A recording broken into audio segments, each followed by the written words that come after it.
البيه حسين لبيب عملوا معاه ما وثقوهوش، بس هو عشان محترم ما اتكلمش. تمام. انا بقالي اسبوع عندي العرض بتاع الدنمارك، بقاله اسبوع. امير حاول معاه، اسماعيل حاول معاه، وكابتن اسامه طبعا. وهو انا عايز يقعد، وبقول له ده مصر كلها يقعد ونعمل له عقد محترم زي ما عملنا لزيزو. انا بقول لك اهو قدامه وقدام مصر كلها، هو لاعب متميز. ممكن الفتره اللي فاتت يمكن شويه عشان برضه العرض اللي جاي له، هو في السن دون نفسه يحترف في اوروبا. تمام. انا بقول لامام قدام العالم كله احنا متمسكين بيك وهنعمل لك عقد جديد، لان امام يناير القادم فري يتعاقد مع اي حد مجانا يروح هو كده. تمام. فهو ليه وجهه نظر ان هو جاي للنادي اللي هو منتمي ليه، وهو يتكلم وبيستسمح، وانا رافض. انا قلت انا يا جمهور اللي من الصبح عمالين تعمل لي العقد ده بقاله اسبوع عندي، وقلت امير وكابتن اسماعيل وكابتن اسامه بلغوه انا رافض. انما مفيش لاعب هيلعب غصب عنه. تاني، مفيش لاعب هيلعب غصب عنه. وياما ناس مشيت وناس جت. انا رايي بقول لك قدام اهو، انا رافض واعمل له عقد محترم زي ما عملنا مع زيزو بالملي، لان هو ما يقلش عن زيزو. اتفضل يا كابتن. كابتن انا طبعا برحب بيك عشان قناه نادي الزمالك، واكيد كل جماهير نادي الزمالك حزينه انك هترحل عن الفريق، لكن اكيد مين قال بالتاكيد لك هيرحل لسه؟ بتتمنى لك كل التوفيق في اي مكان هتبقى موجود فيه. طبعا بشكر سيادة المستشار على الدعم اللي دايما بيديهولنا ودايما في ظهرنا. وطبعا أنا خلصت الماتش وكلمت سيادة المستشار على طول، وجيت هنا النادي علشان أكلمه على العرض، لأن دي فرصة وفرصة بتيجي مرة واحدة. وطبعا الرئيس ما بيقفش في طريق أي لعيب، دايما في ظهرنا على طول. وانا جيت النهارده بعد الماتش على طول لما خلص عشان طبعا اكلم سيادة المستشار واستأذنه في العرض. طيب امام، ممكن الاقتراح اللي انا قلته دلوقتي ولقى قبول عند زيزو ومضينا، تقعد ونعمل عقد جديد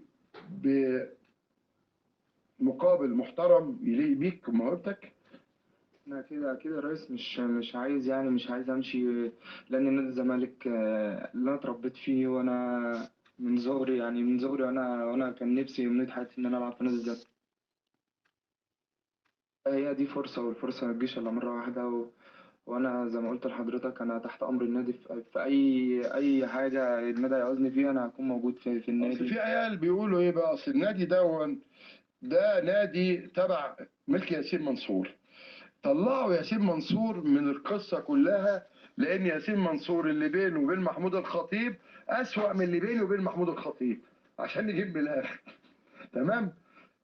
هل في فرصه انك تقعد ونعمل لك عقد؟ يا ريس انا زي ما قلت لحضرتك انا ما عنديش مشكله في ان انا اكون تحت امر نادي الزمالك في اي وضع.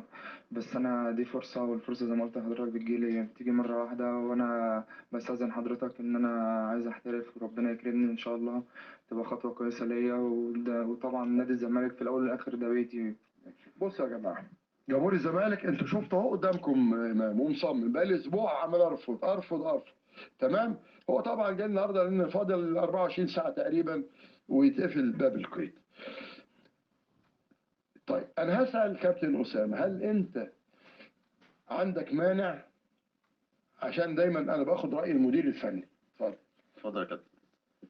طبعا امام لعيب من اللعيبه زي ما حضرتك ذكرت، ان هو لعيب من اللعيبه المميزين جدا واللي قضى معانا مرحله كبيره ومرحله محترمه، وتاني وتالت بنأكد على ترحيبنا الشديد في وجوده وبقائه. لكن في قدام طموحات مختلفه وقدام طموحات اوروبيه ورغبه لاعب ان هو يبقى نموذج زي مصطفى محمد ومحمد صلاح. احنا الحقيقه عايزين نشوف اكتر من محمد صلاح ومصطفى محمد بالنسبه على سبيل المثال مصطفى محمد، لان مصطفى محمد اللي هو طالع من هنا.